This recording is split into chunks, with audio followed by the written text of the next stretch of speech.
আসসালামু আলাইকুম। এর আগের ভিডিওতে আমরা HTML লিস্ট সম্পর্কে জেনেছিলাম। এই ভিডিওতে আমরা জানার চেষ্টা করব HTML টেবল সম্পর্কে। সো আমরা একটা ফাইল ক্রিয়েট করে ফেলি। ফাইলের নাম দিতে পারি tables.html। ওকে, আচ্ছা। এখন আমরা আমাদের যে বয়লার প্লেট HTML এর জন্য সেটা দিয়ে দিলাম। আমরা চাইলে যে টাইটেল আছে টাইটেল চেঞ্জ করে দিতে পারি HTML tables। ওকে, আচ্ছা। এরপর আমাদের কাজ কি? এরপরে আমাদের কাজ হচ্ছে আমরা একটা টাইটেল দিতে পারি।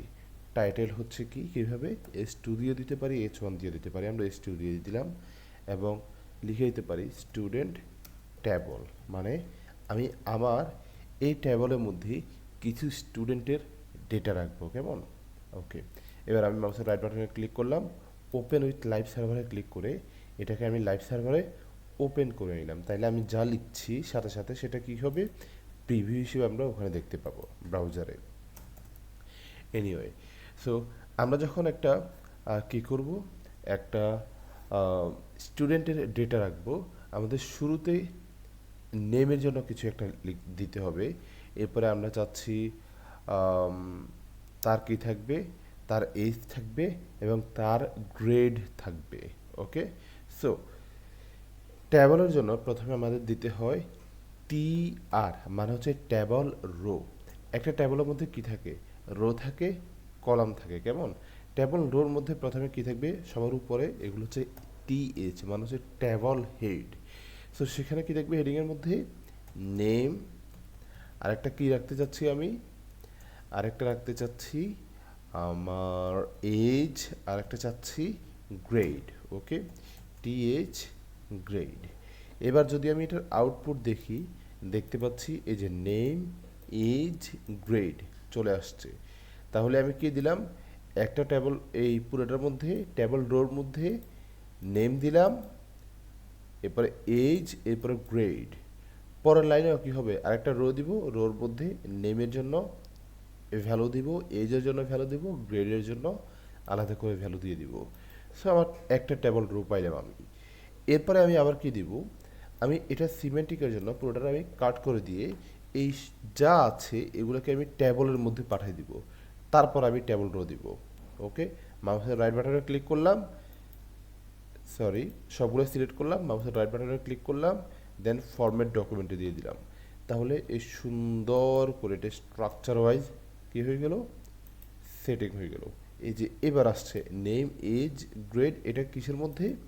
এই যে TH যেহেতু ট্যাগ দিলাম এই জন্য এগুলো একটু বোল্ড হয়ে আছে। ওকে, হেডিং টাইপের হয়ে আছে। আচ্ছা, এরপরে কাজ কি? এরপরে কাজ হচ্ছে আমরা আবার টিআর দিব, অর্থাৎ আরেকটা টেবল রো দিব। এটার মধ্যে এই নেমের ভ্যালু দিব। নেমের ভ্যালু কিসের মধ্যে দিব? এবার আগে তো আমরা TH দিয়েছিলাম, পরটাতে আমরা দিব TD, মানে হচ্ছে টেবল ডিসক্রিপশন। কারণ হচ্ছে আমরা হেডিং তো একবার দিলামই, আবার তো দেওয়ার দরকার হচ্ছে না। আচ্ছা, এবার নেমের ভ্যালু কি দিতে পারি? নেমের ভ্যালু দিতে পারি আমরা কি? আমরা দিতে পারি লাইক জন। ওকে, আচ্ছা। এরপর আমরা এজের ভ্যালু দেবো। এজের ভ্যালু কত দিতে পারি? দিলাম ধরো 15। এরপরে আমরা দিব হচ্ছে কার ভ্যালু? গ্রেডের ভ্যালু। তাহলে গ্রেডের ভ্যালু কত দেওয়া যায়? যেমন দিলাম হচ্ছে সে এ গ্রেডে আছে। ওকে, এবার যদি আউটপুট দেখতে পাই, তাহলে নেমের জন্য আমরা জন দেখলাম, এজের জন্য 15, এরপর গ্রেডের জন্য এই। ওকে, পারফেক্ট।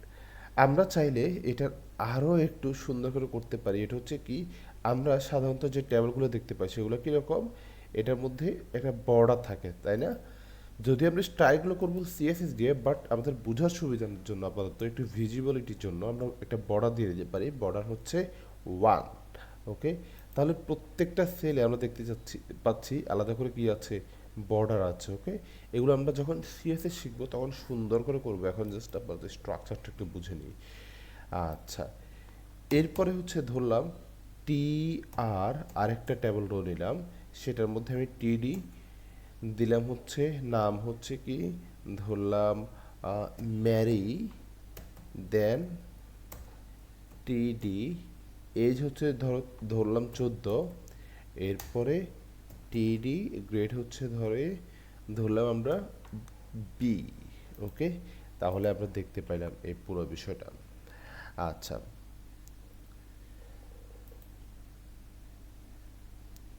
ওকে। সো আমরা তাহলে কোন কোন বিষয়গুলো জানতে পারলাম? আমরা জানতে পারলাম কিভাবে একটা ট্যাবল নিতে হয়, দেন টি আর কীভাবে ইউজ করতে হয়, টি এইচ, টিডি, এই দুইটার মধ্যে পার্থক্য, ওকে। এবং একটু ভিজিবিলিটি সুন্দর করে দেওয়ার জন্য আমরা আমাদের এখানে বর্ডারও ইউজ করলাম, ওকে। কোথায়? এই যে ট্যাবলের মধ্যে একটা অ্যাট্রিবিউট দিয়ে বর্ডারও ইউজ করে ফেললাম, যদি আমরা স্টাইলগুলো সিএসএস দিয়ে করবো, সমস্যা নেই, ওকে। তো এটা ছিল মোটামুটি আজকের পুরো একটা ওভারভিউ। যদি কোনো সমস্যা থাকে বা কোনো কোয়েশ্চেন থাকে অবশ্যই কমেন্টে আপনারা জানাতে পারেন, কেমন? ধন্যবাদ।